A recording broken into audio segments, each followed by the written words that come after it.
The first time the alien smiled at me, 3 people in the room stopped breathing, and one of them never started again. Her name was Caliph, though names meant something different to her species. She stood behind a transparent containment field aboard the Ardent Spire, an orbital station stitched together from stolen alien alloys and human desperation. Her skin shimmered like liquid obsidian beneath the cold lights, eyes burning with an amber intelligence that felt uncomfortably intimate. When she smirked, it wasn't cruel. It was curious. "You'd never survive a night with me," she said, voice smooth, layered with harmonics no human throat could produce. I just smiled back. That was the moment the alarms began screaming. And that was only the beginning. They told me I was chosen because I didn't flinch. Because when humanity first encountered the Xylar species, every test subject showed fear responses, so severe their neural implants burned out trying to compensate. Panic killed them faster than the vacuum ever could. But I didn't panic. I watched. I listened. And I wondered why an alien engineered for conquest would look lonely. The Ardent Spire hung above a dying Earth, its shadow visible even through the poison haze below. Cities had collapsed into vertical graves. Governments were now committees arguing over how to surrender with dignity. The Xylar arrived not with fleets, but with silence, and silence was worse. They didn't attack. They evaluated. Caliph was their envoy, or their weapon. No one was certain which. I was a systems linguist once, before the wars turned my field into a liability. Now I translated intent, not language. And Caliph's intent was a storm barely contained behind her calm eyes. Every time she spoke, the air felt heavier, as if gravity itself leaned closer to listen. "You are not afraid," she observed, tilting her head. "Why?" "Because fear assumes survival matters," I said.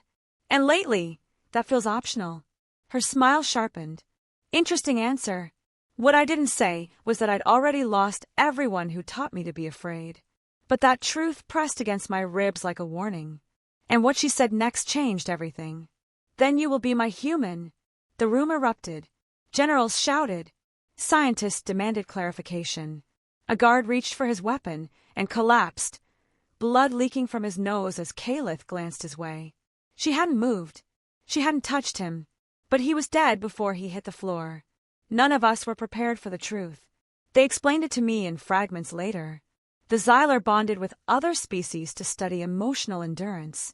Not through torture, through proximity.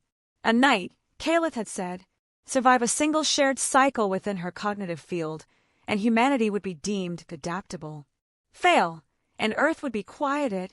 I was escorted to a chamber grown rather than built, walls pulsing softly like the inside of a lung. The containment field dissolved behind me. Caliph stood alone now, taller than me, presence filling the space. "You still smile," she noted. "I've had worse first dates," I said. Her laughter startled me. It was brief, almost shy. "You hide pain behind humor," she said. "That is a human survival trait." "So is hope," I replied. "Even when it's stupid." She stepped closer. The air crackled, my implants whining as alien frequencies brushed against my mind. Memories flickered at the edges of my vision, not mine. Hers. Star systems collapsing. Civilizations harvested and archived. Billions of lives reduced to data. I staggered. "You said a night," I gasped. "Not this." "This is restraint," she said softly. "And already you endure." But that was only the beginning. Hours passed, or seconds. Time warped inside her presence. Caliph didn't touch me, not physically. She didn't need to. She unfolded parts of herself the way humans breathed, and I felt them like emotional gravity. Loneliness vast as interstellar voids. Purpose hammered into her since creation. A role she had never questioned, until now. "Why threaten us?" I asked, clinging to my thoughts. "If you feel this, why?" "Because empathy is dangerous," she replied. "My kind learned that long ago." A sudden pain tore through me. My worst memory, my sister's evacuation shuttle failing to launch, rose unbidden. I cried out.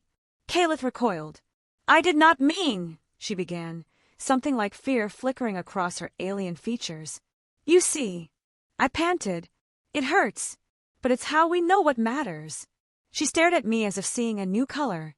At the midpoint of the cycle, something broke. The Ardent Spire shuddered. Alarms wailed. Human voices screamed over comms as Xylar vessels decloaked, not to attack Earth but the station itself. Calith stiffened. They have decided. Decided what? I demanded. That I am compromised. The truth crashed down like a meteor. Calith wasn't here to judge us. She was the test. And she had failed, by caring.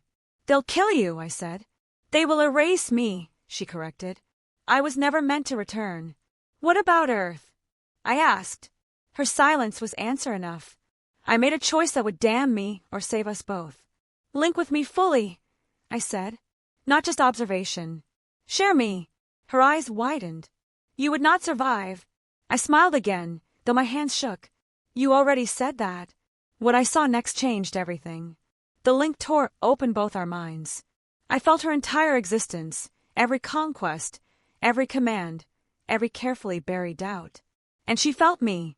Not just my losses, but my stubborn, reckless belief that tomorrow could still be better than today. The attacking ships hesitated. Across the void, the Xylar collective felt it too, a foreign signal blooming inside Calith. Human emotion, human defiance, human love, raw and unfiltered. Calith screamed, not in pain but in release. I choose, she said, voice echoing through the station and beyond. Not you. Not them. I choose this. The cost was immediate. The spire ruptured. Emergency fields flared. I was thrown against the wall, vision blurring as Calith collapsed beside me, her glow dimming. Stay with me, I whispered. She reached out, finally touching my hand. Her skin was warm. You survived the night, she said weakly.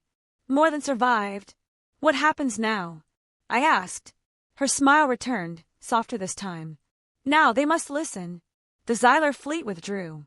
Not in defeat, but in reconsideration. Earth was spared, not out of mercy but curiosity. Negotiations began. Slowly, carefully, with humans at the table. Calith remained aboard the spire, no longer an envoy, no longer a weapon. Something new, something unprecedented. Sometimes she still smirks at me. You know, she'll say, there are still nights you wouldn't survive.